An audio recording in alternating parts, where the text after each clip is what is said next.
In a remote village in the countryside, surrounded by towering mountains and dense forests, lived a young boy named Omar. Omar was 7 years old, with blonde hair, a fair complexion, and brown eyes that sparkled with intelligence and vitality. He lived with his family, consisting of a wise father, a kind mother, and an elderly grandmother who told him stories and tales from a bygone era.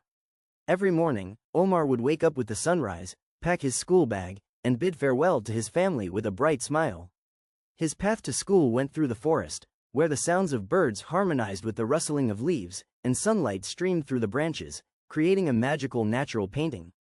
His school was a small wooden house with one large room, where students gathered to learn reading, writing, and arithmetic, and memorized the beautiful songs sung by their teacher.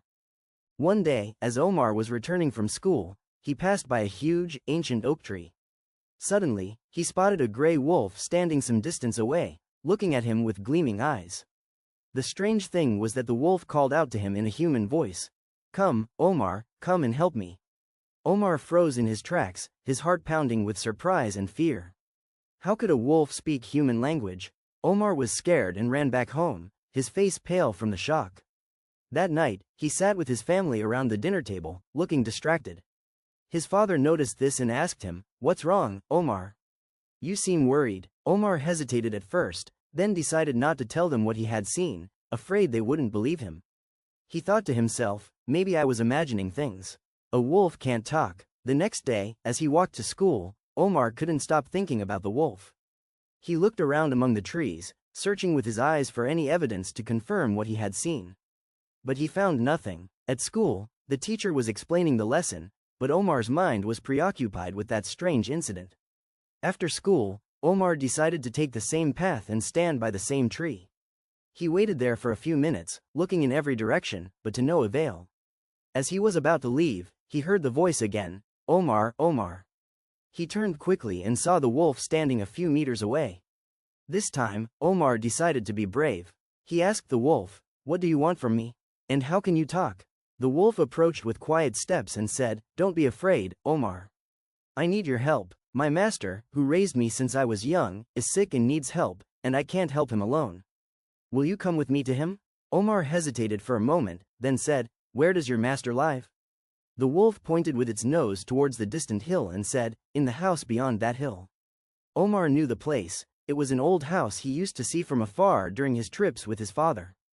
He told the wolf, "Wait for me here. I'll go back home to put away my books and tell my father."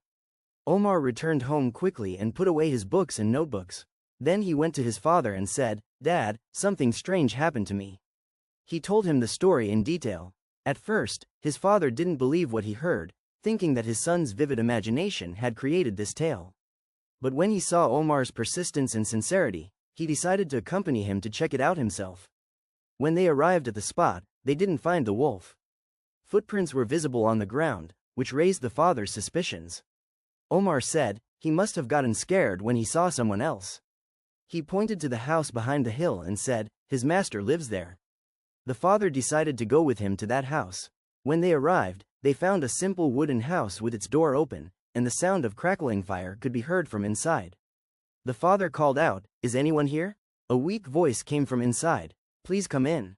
They entered cautiously and found an old man lying on a simple bed, his face pale and his eyes reflecting exhaustion. The man said, "Welcome. Who are you?" The father said, "I am Omar's father, and he told me that a wolf spoke to him and said you needed help." The old man smiled and said, "Yes, that's true. But it's not an ordinary wolf." Omar was surprised and said, "How can a wolf talk?" The old man sighed and said, "Sit down, and I'll tell you the story." The father and Omar sat beside the old man, who began to tell his tale. "I am a woodcutter and have lived here for many years. One day, as I was returning from the forest, I found a small, injured wolf pup. I carried her home and took care of her. I discovered that she could speak human language, and that she was not an ordinary wolf, but a princess of the wolf kingdom who had been cursed and transformed into this form." Omar asked in amazement, "A princess? And how can we help her?" The woodcutter replied, "She needs the Golden Sunstone, hidden in the Black Forest. But I am old and sick, and I cannot help her. So I sent her to ask for your help." The father looked at his son, then said, "This is a dangerous mission. The Black Forest is full of dangers." But Omar said eagerly, "I want to help her, Dad." She asked for my help. The father thought for a moment, then said, "All right, we'll go together. But we must be careful." The next morning, Omar and his father prepared for the journey. The wolf came to them, beautiful with silver fur and blue eyes shining like stars. She said in a calm voice, "Thank you for agreeing to help me." The three began their journey towards the Black Forest. The forest grew darker as they progressed, the trees became denser, and the air grew colder. Strange sounds filled the place, but they were determined to complete their mission. On their way, they met a wise owl perched on a high tree branch. She told them, "If you are looking for the Golden Sunstone, you must pass 3 tests: courage, wisdom, and a pure heart." They continued their journey and reached a deep valley separated from them by dilapidated bridges. Omar said, "This is the test of courage."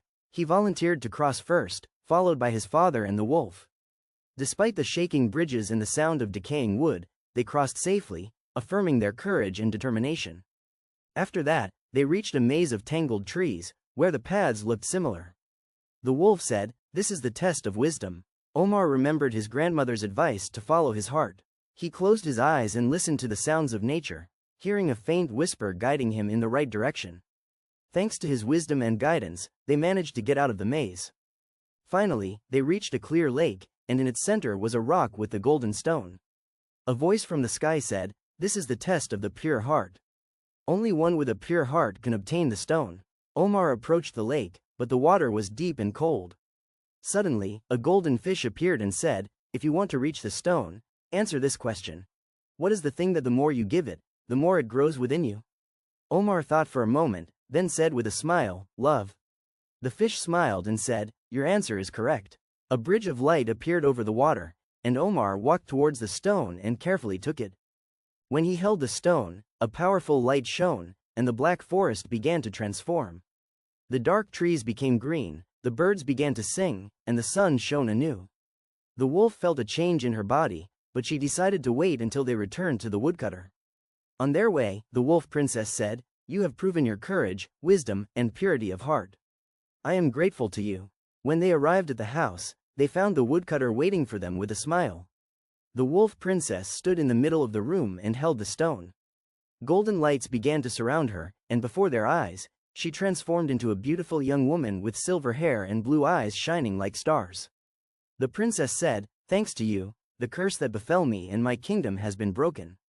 The woodcutter bowed respectfully and said, "I knew you would find someone to help you." The princess invited Omar, his father, and the woodcutter to visit her kingdom.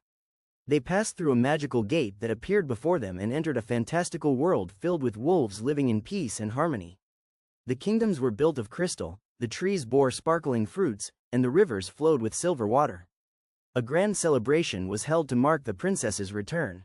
The princess presented Omar, his father, and the woodcutter with medals of courage and wisdom.